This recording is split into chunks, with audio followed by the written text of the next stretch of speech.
Dharma is nothing but a spiritual development. What is a spiritual development over here? It's interesting. Spiritual development to me at this moment is this, that when we are either engaged or about to engage in any negativities, and then suddenly you realize disadvantages of, let's say, hatred, let's say disadvantages of anger, or disadvantages of hurting people, and all of those. Sometimes our habit is such, and that we don't mind. Uh, we, we don't like it, but we said we can't help it. So we hurt people. We do all that, and we know it's not right. However, we say we can't help it. So whether we can help it or not, and that is becomes either true or excuse. So we bothered little less. So that because we don't have very strong conviction of those negativities have a severe consequences, and these severe consequences are not experienced by anybody, Tom, Dick, or Harry, but it is yourself, whoever really engaged in that, and that person, that itself, it will be responsible. Responsible in the sense whatever the consequences may be, that individual have to be bear it. Nowadays, sometimes political leaders, they will say, I am responsible. The bucket stop at me. People say that, but there is no consequences, and that is not really responsible. That is not responsible. That is irresponsible. So the responsible person, whatever the consequences may be, the individual either physically or mentally or emotionally or financially bear the burden of the consequences.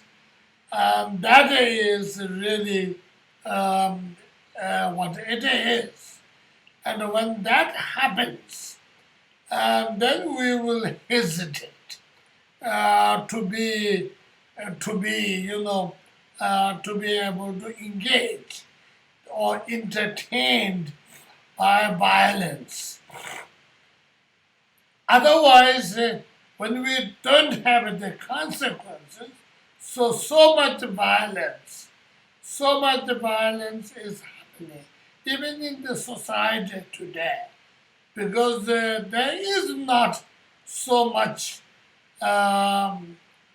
severe consequences of violence. Somehow, what can you do?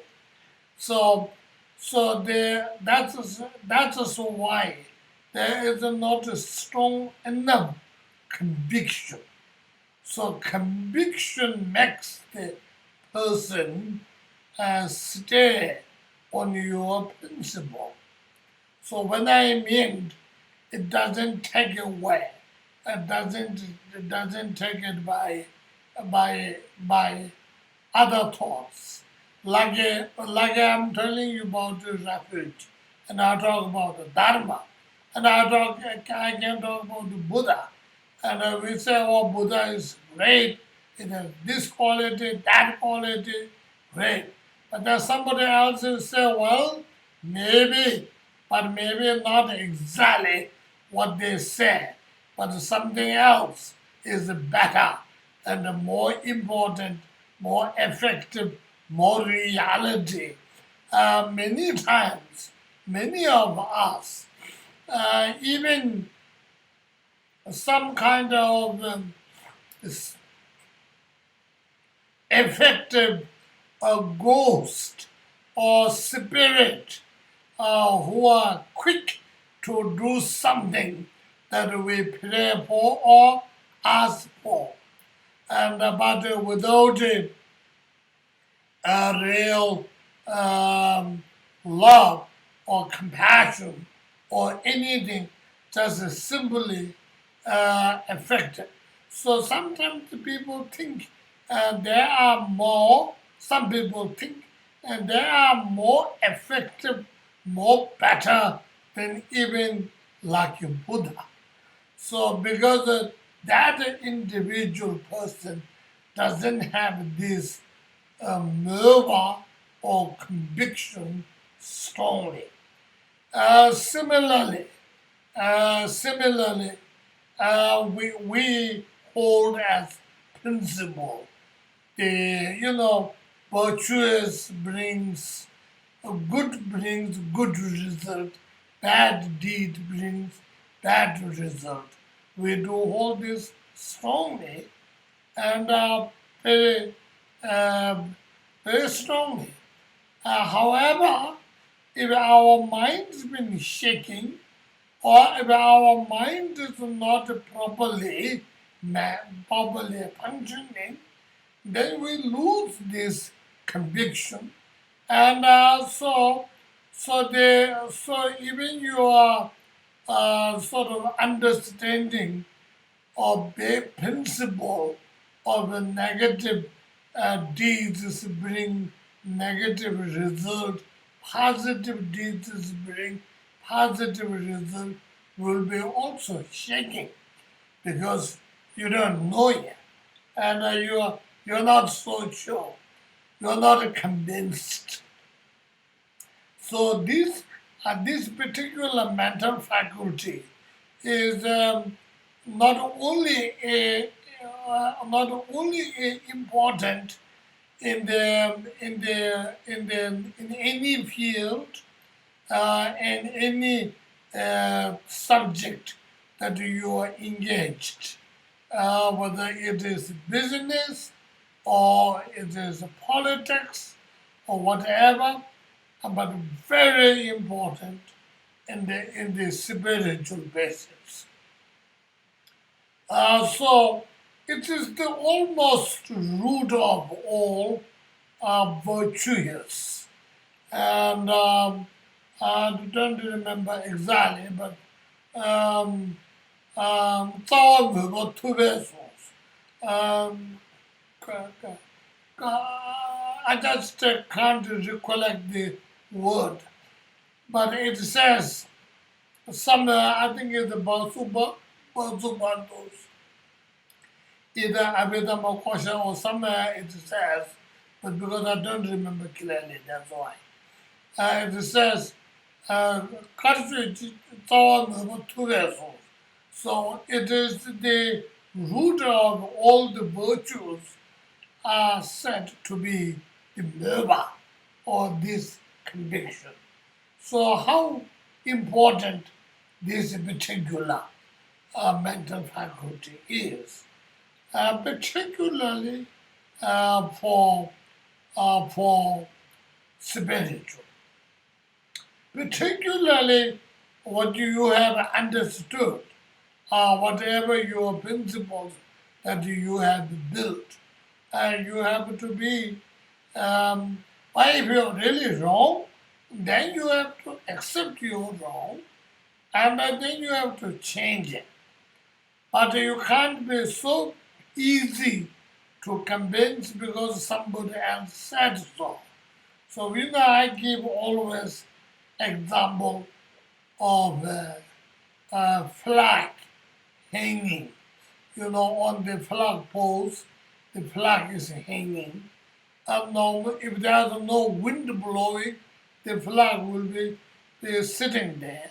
So if the wind started to blow from east to the west, the flag will swing to the extreme west and then keep on making big noise, saying blah, blah, blah, blah, right? So wind direction change, the flag will swing to the right extreme and then goes blah, blah, blah, blah, blah, blah over there. So this is, I'm an old-fashioned person. So these are the examples of unreliable.